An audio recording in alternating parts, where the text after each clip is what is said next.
ओम नमो भगवते वासुदेवाय।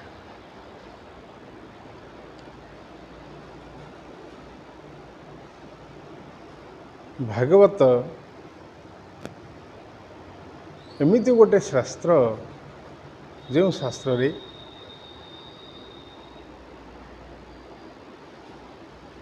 जीवर उद्धारण पथ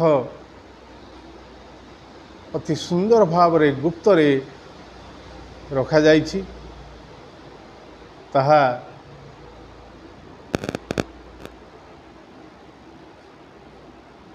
महापुराण अष्टादश पुराण भितरु भागवत हेले महापुराण। ये जो महापुराण भागवत पंडित माने ये भागवत गोटिए गोटिए अक्षर को अनेक अनेक भाव रे व्याख्या करिसेंती। केही केही पंडित कहती भागवत भा अक्षर भाव, ग अक्षर ज्ञान, ब अक्षर ब्रह्म, त अक्षर तत्व। आउ कई पंडित कहती भाव ज्ञान वैराग्य तत्व।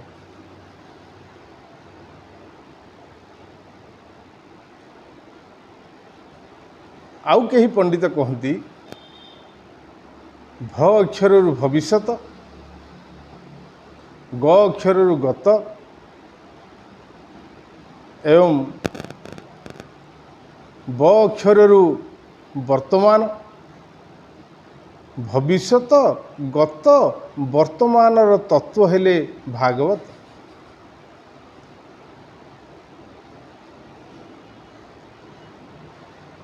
अति सहजरे बुझा हेले भागवत अर्थात भाग सदृश्य।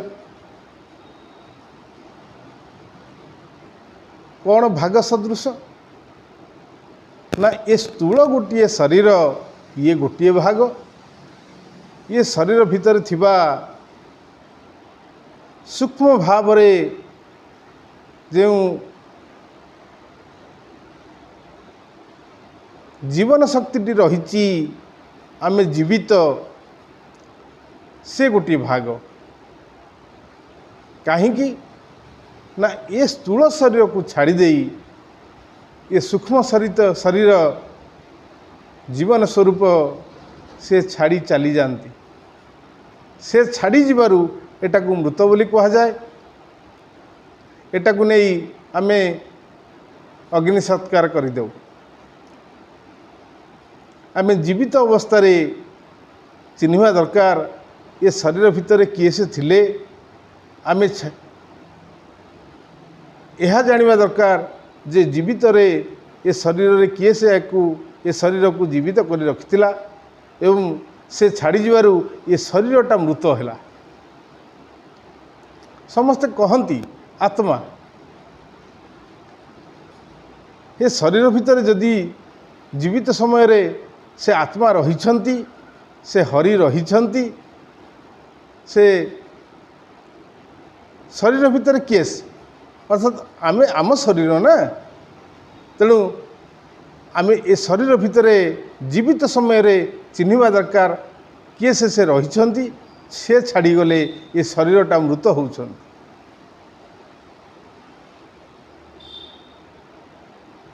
तेणु आमे यह चिंता करवा दरकार जदि आत्मा ये शरीर छाड़ी चली जाउछंती।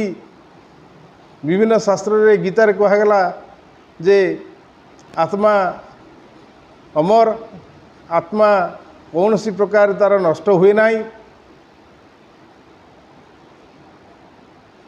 से पुनर्बार शरीर धारण करे। से कहीं शरीर धारण कर से शरीर धारण करे ना, से केवल शरीर को जीवित करी रखती, अर्थात जीवन स्वरूप से आत्मा। शरीर धरे किए आम जीवित समय आम ये चिंता करवा दरकार जे आम भीतर गोटे मन बोली आम कहूचे, से मनटी अच्छी से फेणे कौन ना 5 मन 25 प्रकृति आड़ को कहती। तेणु प्रथम आम देखा दरकार से मनटी किए। ये सबू भाव गुड़िक केवल मनुष्य ही जानिपारे। मनुष्य देहे दिव्य ज्ञान देखी संतोष भगवान। तेणु मनुष्य देहरे जदिओ ज्ञान थाए किंतु दिव्य ज्ञान से गुरुंक शरणरू गुरुंक आशीर्वादरू गुरुंक कृपारू जेतेबेले से दिव्य ज्ञान को जाने बा दिव्य ज्ञान को पाए कौन हुए ना ये दिव्य ज्ञान बल रे से जानिपारे ये शरीर भितरे से सूक्ष्म शरीर मनटी किए से इंद्रिय माने किए से प्रकृति ये सब जिनिस गुड़िक से जाने। ये बाबद बा ये शरीर जीवित शरीर रे जीवित समय रे शरीर भितर थिबा ये आत्मांकर गूढ़ रहस्य को जानिबार सूत्र है तत्व। जो तत्व गुरु ज्ञान भावरे दिव्य ज्ञान भावरे आमे गुरु कृपारू मिले, जार दिव्य ज्ञान स्फुरे मोर महिमा से सुमरे। तेणु से दिव्य ज्ञान बल रे मनुष्य जीवित समय रे ये शरीर भितरे रही आत्मा कर सेवा करे एवं जेतेबेले ये शरीर आत्मा छाड़ी जाती से समय रे से आत्मा को संगरे सांग होइथिबार अभ्यास करिवारु आत्मा संगरे जाए, जद्वारा कि तार पुनर्वृत्ति व पुनर्जन्म हुए नाही। ये कथा ये भागवत रे लेखा जाइछि। एणु यह महापुराण जीवर जन्म ठारू मृत्यु पर्यंत अर्थात